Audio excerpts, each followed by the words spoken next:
These ain't glorified gang or prison stories, man. These is lived experiences. Welcome to the Swang Glow Podcast Show. Do Rock Creep. It's an absolute pleasure to be back here at this round table amongst my round table family. Salute to everybody for joining me. Now, look, man, before I jump into this video, please let me take this opportunity now to ask y'all. If you haven't already did it, like, comment, share, and subscribe to the Swang Glow Podcast Show. Do Rock Creep. I would greatly appreciate it. It would definitely help us get further into the algorithm, and it won't cost you absolutely nothing. So again, like, comment, share, and subscribe to the Swang Glow Podcast Show. Do Rock Creep, man. Salute to all of y'all for joining the family. Now, look, man, I wanted to do this moment of reflection, right? Because I'm often asked, like, what led up to the events of you being in prison and getting sentenced to so much time, right? Well, I'm not gonna, replay back, any specifics of the the trial or none of that stuff or details about what happened or what they alleged happened or whatnot, right? But just events leading up to certain things going down, right? Well, things that was happening, in a lot of the different instances that was taking place back then, all it seemed like at the same time. Now, what y'all got to remember is this: like, I've told y'all stories about when I got out of prison in 1994, right? I was 21 years old. So bam. I remember getting in contact with one of my homeboy Diamond Blue, rest in peace. Once I got in contact with him, which was probably days after I was out of prison, you feel me? Within days of me being out, I get back in contact with him. As soon as he find out I'm out, bam, he make his way to me. And from that point on, I'm in the hood every day, right? Right back into that life, right back into, you know what I'm saying? Everything that came with that life, knee deep in it, so deep. I remember being in the section, me and the homie, like on missions, like, but so on point with what we was doing. We be parked in the car, man, on the block, hoping somebody could try to sneak through and do something. You feel me? We got straps in our lap, and we sitting there drinking until we pass out. Wake up in the middle of the night, gun in your lap, and you know what I'm saying? You on the block. You on the Ave.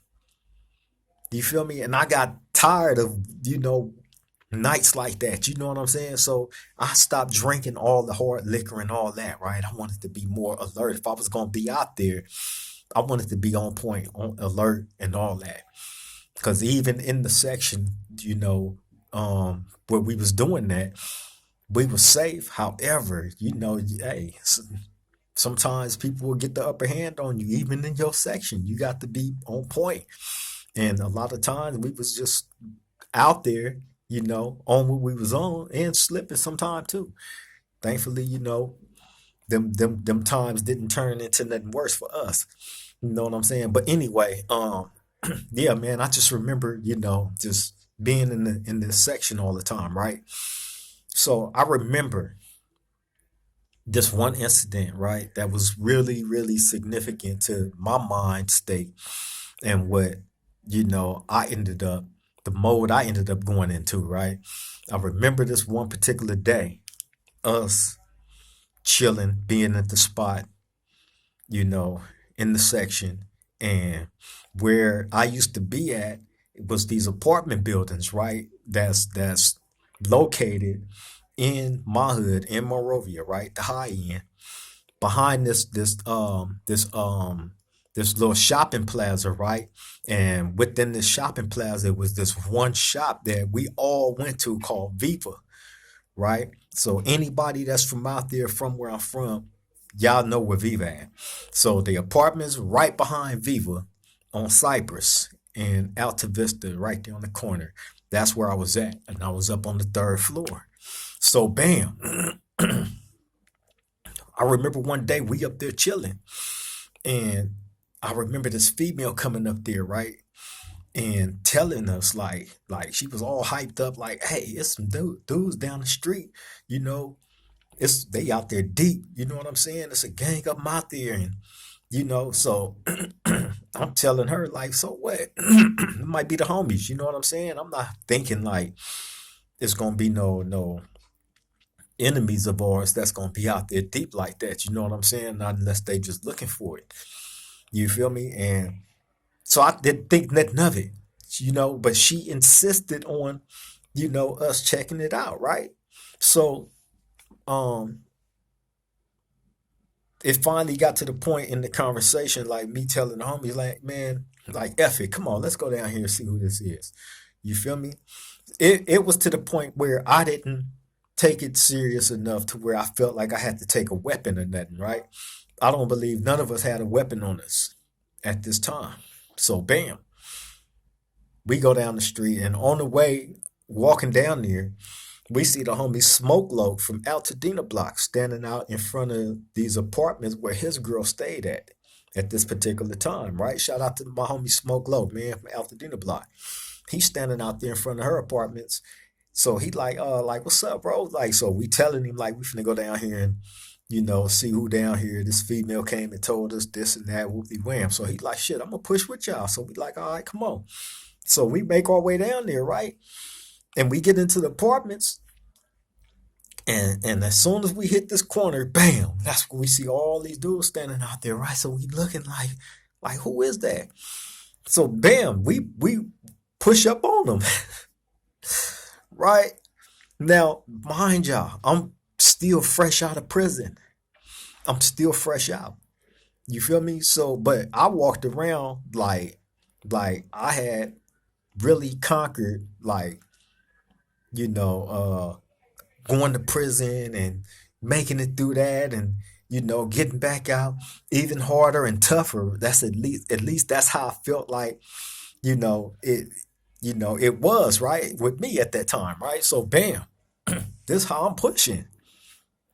So the closer we get up on these dudes, we realizing like we don't know none of them. You feel me? And as a matter of fact, Bad Luck was with me that day. My homie Bad Luck, Boudini. Shout out to Boudini, man. You feel me? Boudini was with me that day too. You feel me? It was me, Boudini, Smoke Low from Altadena Block, um, and like a couple of more people, man. Right? So when the closer we get up on these guys, and we don't know none of them, and they out there smoking weed and all this, right? Hanging out in this like parking stall.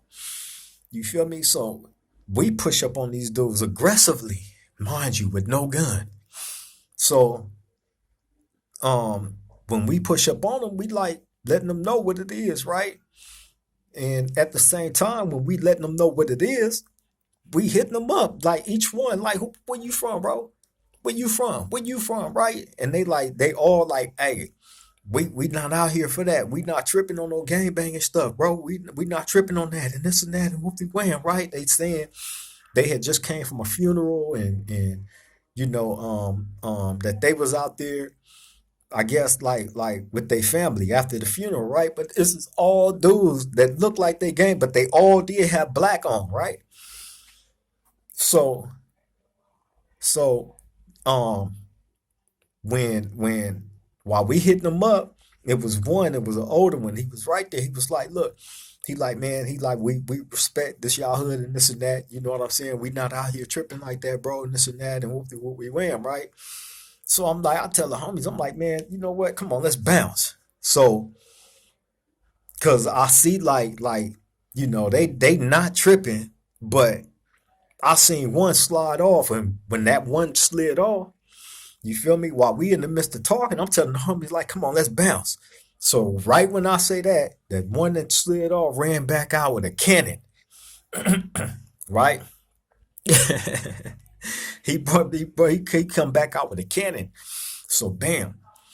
Now now when he do that, that sent all the rest of them that was with them like into a frenzy. You know what I'm saying? So bam. Anyway, long story short, we end up getting up out of there. Now it's already in my mind, like, okay, I see where they at. You know what I'm saying? We gonna come back and do our thing. We had no gun. They had the gun, the cannon. This is true facts. So we got up out of there. Police is coming, all that. By this time, while all this chaotic shit going on, when this dude put the gun out and all that, police and all that is already en route. They coming. So that's when we make our way up out of there, right? So bam. So that happened. So after that happened, best believe there was certain things, certain actions that took place after that. So bam. So now after all this go down, I'm on high alert. So I remember another instance where we're up on that third floor, right? Chilling, minding our business. And I remember we go out on the balcony in front of the apartment where we're up on the third floor, right? It was a balcony where you can just, you know what I'm saying? You can go out there and sit down, get some chairs, and overlook like everything that you can see from that balcony. It was like the 210 freeway and all that, right? Clear view of all this stuff. So bam, we would go out there at night and smoke weed and stuff, right? So one night we did that, right? We out there smoking, chilling, talking, and next thing you know, I hear pow, pow, pow, pow, right? And and the the shot noise is so loud where it's ringing in my ear, right? So now, mind you, let me try to paint y'all a picture of this demographic. Okay, we're up on the third floor. Now, next to those apartments is like a parking lot, right? And it's like a church parking lot. It's a church right there. You feel me? And it's like a parking lot. So you'll walk through that. If you was in the apartments where we was at, it's a wall. And then on the other side of that wall is that parking lot, and then it's the church. You know what I'm saying? But along that wall right there is trees that grow kind of high. You know what I'm saying? So if somebody was to creep through that parking lot and hide along that tree line down there, um, um, along that wall that separate that parking lot from where we're at, all they got to do is just sneak over there and point up where we at, shoot, and run through that parking lot and get on. You know what I'm saying? In which whoever did what they did that. So once they start shooting at us, bam, we all get down on the ground. You know what I'm saying? I smell the gunpowder. It's so close. So yeah, they did that. They snuck through that parking lot, shot at us, and got on. Right now, this happened after the incident between us and the guys in the other apartments in the parking stall. Right when that happened, like I told you, it was some other actions taken after that. You know what I'm saying? And then this happened. We get shot at this night, right? So anyway, we crawl up into the apartments. I go up in there, get the strap. You know, I go out on the balcony. I start shooting in that parking lot. I don't. It's dark. You feel me? It's dark. It wasn't no lights in that parking lot. The only lights was close to where that church was at, alongside the buildings. Other than that, in that parking lot, it's dark as hell at night. So I just popped off a couple of shots down there and went back in. So that happened. Right now, now we get word that this little boy, this 13-year-old boy, right, black kid that didn't gang bang, ended up getting gunned down by the Hispanic gang out there, right? The gang that we don't get along with. Right now, when they call themselves wanting to go to war with us, and if they can't catch any of us, then it becomes less of a gang thing and more of a race thing. You know what I mean? So they gonna start targeting like young kids and stuff like that. You know what I'm saying? People that they know not banking, but that's to implant that fear. You know what I mean? Trust and believe, man. It's been done. That's a tactic that they use all the time. You feel me? So anyway, we get word that this kid get gunned down like this, right? Didn't gang bang, was playing basketball.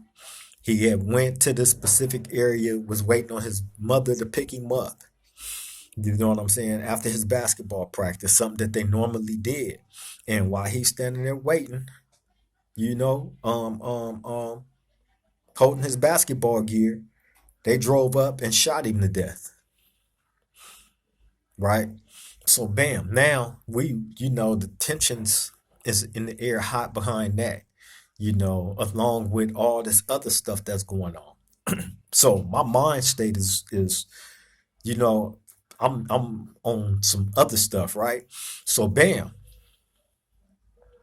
I remember this other incident took place. After that, I remember I'm in that location where I would normally be at up on the third floor.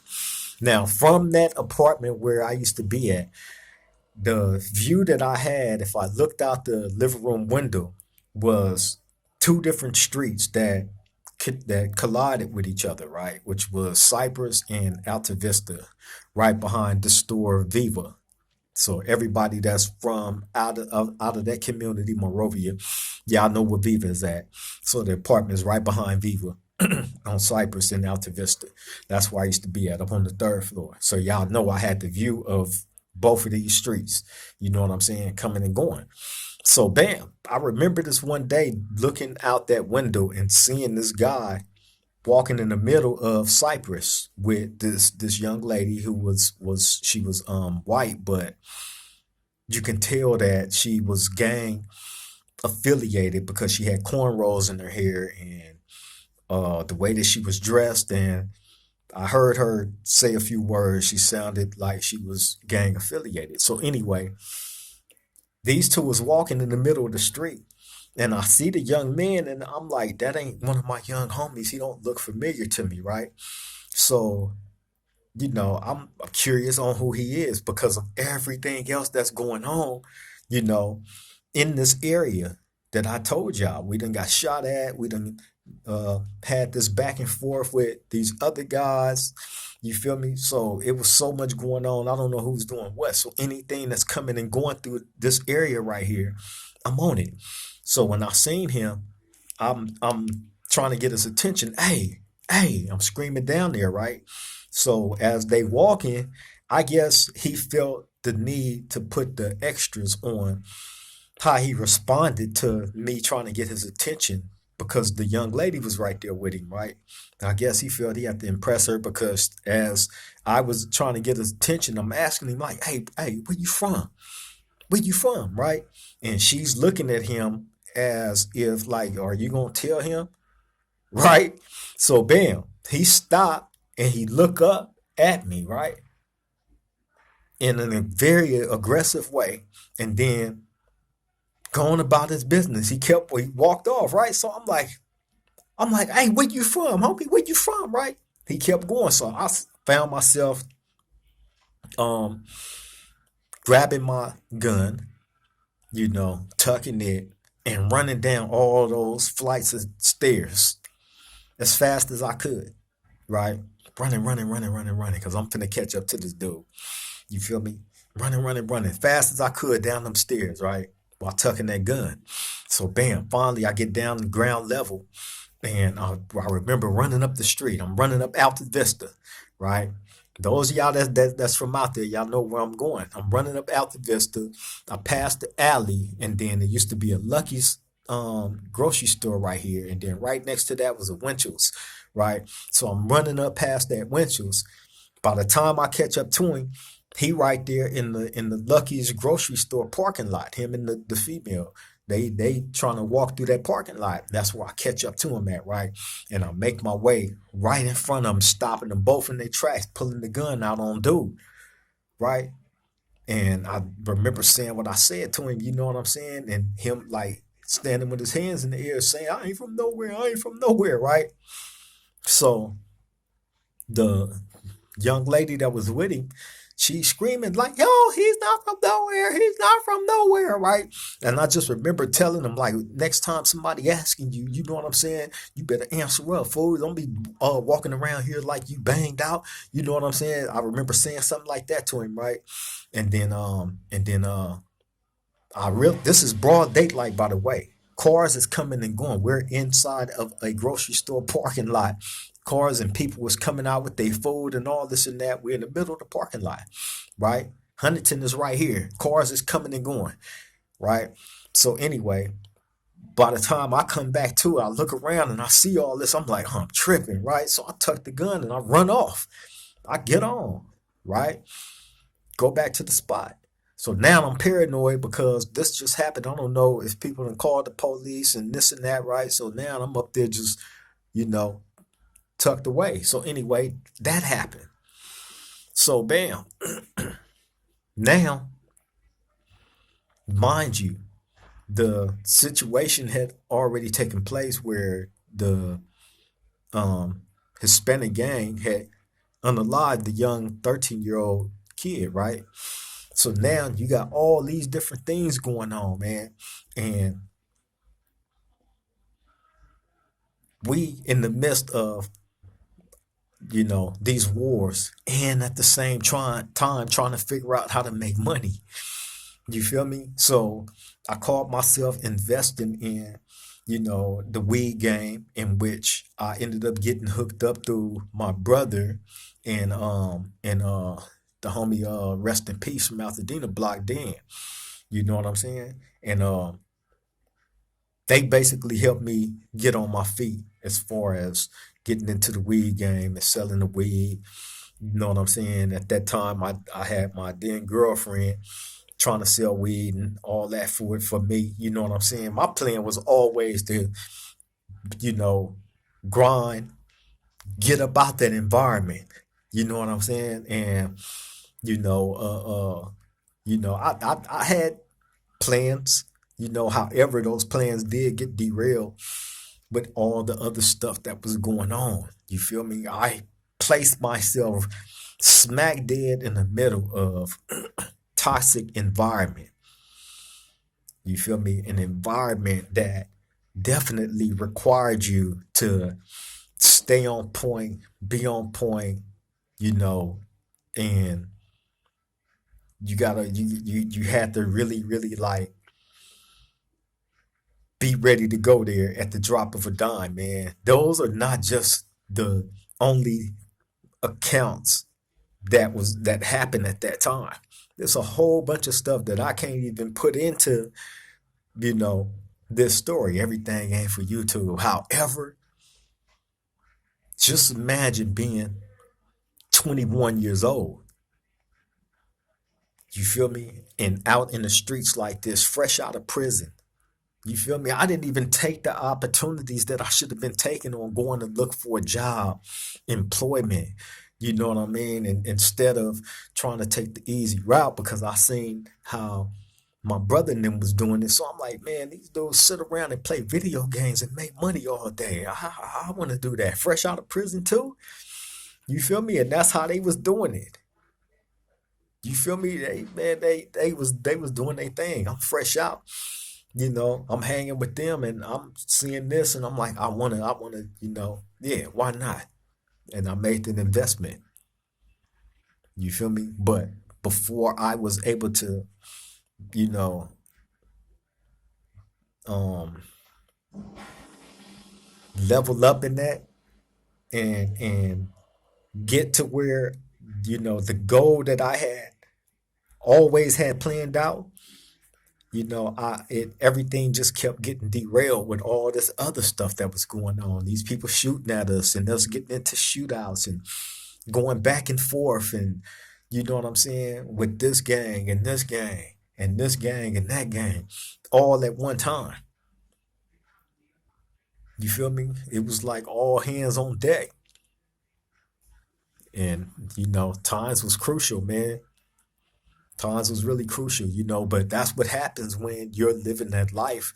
And especially if you're young and you're feeling kind of invincible because you was able to conquer something only your OGs was able to do, which was do something that put you in prison. You go to prison, you know what I'm saying? Deal with whatever you had to deal with like a man, stand up, you know what I'm saying? Made it back out, and then got bigger, you feel me? Then, got a little bit more banged out, you feel me? And you're back. You feel me? Imagine that though, man. Now, man, look how we lowball ourselves. Didn't even realize we was lowballing ourselves when there was so much more that we could have been contributing, that I could have been contributing rather than, involving myself in these toxic situations, in these toxic environments. You feel me? Pretty much, placing the odds against myself where you would end up fighting for your life and eventually losing it to either the grave or the prison system. Unfortunately, I experienced both sides of that by losing homies to the grave and myself, as well as others, to the prison system of having life sentences that has been down many, many, many years, 30, 35 years. You feel me?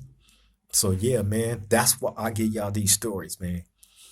That's why I give y'all these stories so y'all can see like the different mistakes that I made in all those situations that I just told y'all about that led up to me coming to prison, being in an environment that would put me back in prison. Take these different instances there where I could have made different decisions, put myself in the different environments where actually the odds would have been in my favor to exist in the free world and not be sitting in a prison damn near 40 years later telling y'all about it. You feel me? So yeah, take these stories in, man.